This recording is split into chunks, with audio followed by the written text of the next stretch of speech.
مستحبات نماز میں سے کچھ آپ کی خدمت میں ہم جو ہے آج عرض کریں گے. کچھ کل عرض کر چکے ہیں آپ کی خدمت میں, کچھ انشاءاللہ آج عرض ہوں گے.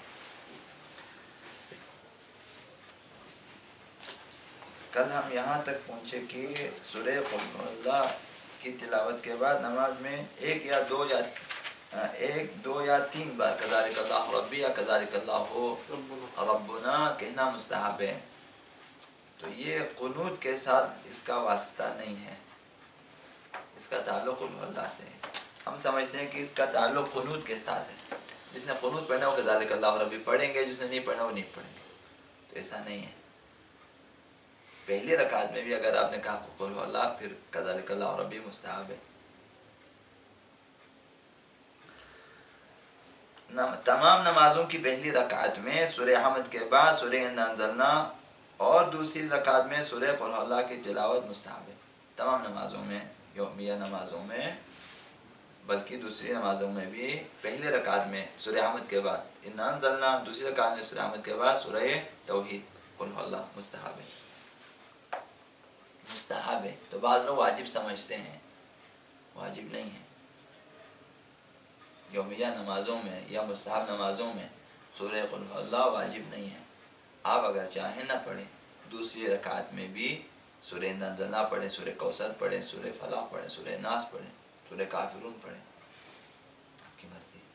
تو یہ قل هو اللہ کو بعض لوگ واجب سمجھ, اس حد تک لوگوں نے تلاوت کی ہے نماز میں واجب سمجھ, واجب نہیں. رکوع میں جانے سے پہلے جبکہ سیدھا کھڑا ہو تکبیر کہنا مستحب ہے. سیدھا کھڑا ہو اور بدن ساکن ہو, ساکن ہو تو یہ مستحب ہے کہ آپ وہاں پہ تکبیر پڑھیں اللہ اکبر. رکوع میں جانے سے پہلے آپ قیام کی حالت میں حمد سورہ آپ نے پڑھا یا آپ نے قنوت پڑھ لیا, اب اس کے بعد سیدھا کھڑا ہے, بدن ساکن ہے, اللہ اکبر کہہ کر پھر رکوع کی طرف جائیں. رکوع میں اپنے گھٹنوں کو پیچھے دھکیلے رکھنا اور پیٹھ کو ہموار رکھنا مستحب ہے. گھٹنوں کو پیچھے, گھٹنوں کو اس طرح نہ رکھیں, سیدھا کر پیچھے دھکیلیں گھٹنوں کو, اور جو ہے پیٹھ کو جو ہے ہموار کر کے جہاں تک ہو سکے ہموار رکھیں, مساوی لیول. رکوع میں گردن کو کھینچ کے پیٹھ کے برابر رکھیں, اس طرح نہ رکھیں, پیٹھ کے برابر رکھیں. اور جو ہے نگاہ دونوں پیروں کے درمیان میں ہو, یہ بھی مستحب ہے. یہ پہلے بھی عرض کیا. ذکر رکوع سے پہلے یا ذکر رکوع کے بعد صلوات پڑھنا مستحب ہے, واجب نہیں ہے. جب رکوع سے اٹھے بدن سیدھا ہو اور سکون کی حالت میں ہو تو سمع اللہ لمن حمدہ کہنا مستحب ہے. رکوع سے اٹھنے کے بعد بدن سیدھا ساکن ہو تو اس وقت سمع اللہ لمن حمدہ کہنا مستحب ہے. سجدے میں جانے کے لیے تکبیر کہنا مستحب ہے. سجدے میں جانے کے لیے تکبیر کہنا مستحب ہے. سجدے میں جاتے وقت مرد اپنی کوہنیوں کو زمین پہ رکھے اور عورت پہلے اپنے گھٹنوں کو زمین پہ رکھیں. جب ہم لوگ سجدے میں جانا چاہتے ہیں, اوپر رکوع کے بعد جب تکبیر پڑھتے ہیں پھر آپ جاتے ہیں, تو مردوں کو چاہیے کہ پہلے اپنی ہتھیلیوں کو زمین پہ رکھیں پھر گھٹنے رکھیں.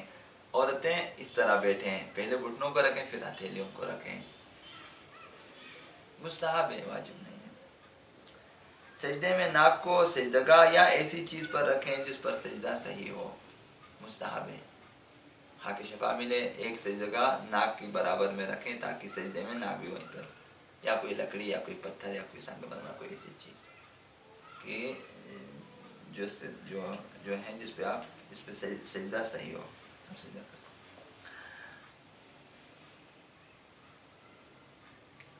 سجدے میں ہاتھوں کی انگلیاں ملا کر کان کے پاس قبلہ رخ رکھنا مستحب ہے. جب سجدے میں جاتے ہیں ہاتھوں کی انگلیاں ملا کے کان کے برابر رکھیں اور قبلے کی طرف رکھیں.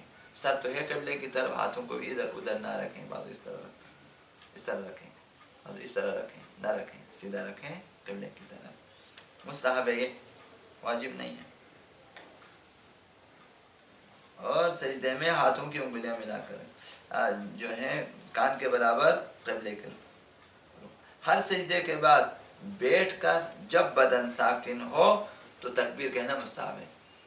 ہر سجدے کے بعد سجدہ کیا, سجدے سے آپ اٹھ بیٹھے, اب اس کے بعد بدن جب ساکن ہو جائے پھر ایک تکبیر کہیں اللہ اکبر سجدے سے اٹھنے کے بعد. پہلے سجدے سے اٹھ بیٹھ کر جب بدن ساکن ہو تو استغفر اللہ ربی واتوب الیہ کہنا بھی مستحب ہے. ہر رکعت میں 2 سجدے ہوتے ہیں. پہلا سجدہ انجام دیا آپ اٹھے. اب یہاں پہ کیا مستحب ہے؟ جب بدن ساکن ہو تکبیر کہیں، تکبیر کہہ دیا. اس کے بعد استغفر اللہ ربی واتوب الیہ کہنا مستحب ہے. اب آپ بغیر تکبیر کے بھی کہہ سکتے ہیں. سجدے سے اٹھے استغفر اللہ ربی واتوب الیہ، لیکن جب اٹھے جب بدن ساکن ہو. یہ استغفار مستحب واجب نہیں ہے. اگر آپ چاہیں اسے نہ پڑھیں، سجدے سے اٹھیں بدن ساکن واپس جائیں سجدے میں، نہ تکبیر کہیں نہ استغفار. اگر آپ چاہیں تکبیر بھی کہیں استغفار بھی کہیں، اگر چاہیں صرف تکبیر کہیں استغفار نہ کہیں، اگر آپ چاہیں صرف استغفار کہیں تکبیر نہ کہیں، آپ کی مرضی. یہ آپ کی سمجھ میں آنا چاہیے.